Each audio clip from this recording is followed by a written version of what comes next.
শুভ নববর্ষ বন্ধুরা, আর আমার সকল বন্ধু বান্ধবীদের জানাই শুভ নববর্ষের প্রীতি শুভেচ্ছা। আর এই দেখো সকালবেলায় আজ যেহেতু ছুটি, সেরম কোনো কাজকর্ম নেই, আগের দিন রাতেই সব কিছু সেরে নিয়েছি। আর সকাল সকাল দেখো ব্রেকফাস্টে আমরা কিন্তু বাইরে থেকেই আনিয়েছি লুচি আর আলুর কষা। এটা আমার বরের কিন্তু খুব ফেভারিট।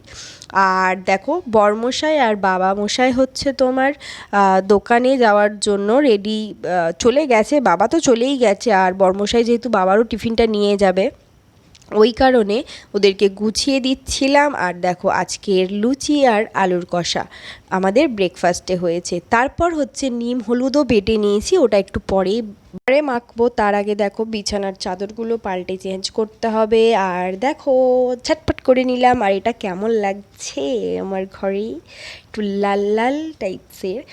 আর বিছানার চাদরটা কেমন হয়েছে। আর তার পাশের ঘরে দেখো আর একটা বিছানার চাদর, সেটা আমি রেডি করে রেখেছি। এই সব কাজকর্ম করব বলেই আমি আগের দিন সব রেডি করে রেখেছিলাম রান্নার জিনিসপত্রগুলো। আর এই বিছানার চাদরটা সেটাও কেমন লাগছে অবশ্যই জানিও। দেখো সব কিছু কাজকর্ম সেরে এবার আমি নিম হলুদ মাখতে বসেছি।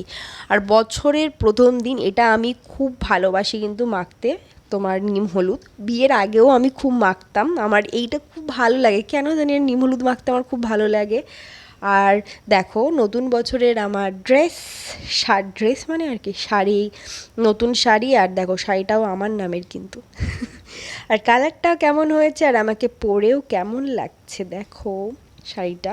আর শাড়িটা এত নরম আর সুন্দর। এটা আমি নিয়েছিলাম শান্তিপুর থেকে, একসাথে গিয়ে অনেকগুলো শাড়ি নিয়েছিলাম। আর যাতে আমি প্রত্যেকটা ভালো মুহূর্তে ভালো দিনে এই নতুন নতুন শাড়ি আমি ভেঙে পরতে পারি। দেখো স্নান টান করে নিচে নেমে এসে দেখি মা অলরেডি রান্না প্রায় হয়েই গেছে।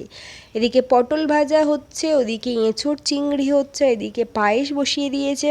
আর আমাদের বাড়িতে প্রতিটা শুভ কাজে কিন্তু পায়েস হয়। কার কার বাড়িতে এরকম শুভ কাজে পায়েস হয় সেটাও কিন্তু জানিও। আর এদিকে দেখো একটা নিম আলু ডাঁটা দিয়ে একটা ভাজা করেছে, সেটা তেতো যেহেতু নতুন বছরে খেতে হয়। আর কাদের কাদের নিয়ম আছে এরকম নতুন বছরে তিতো খেতে হয়।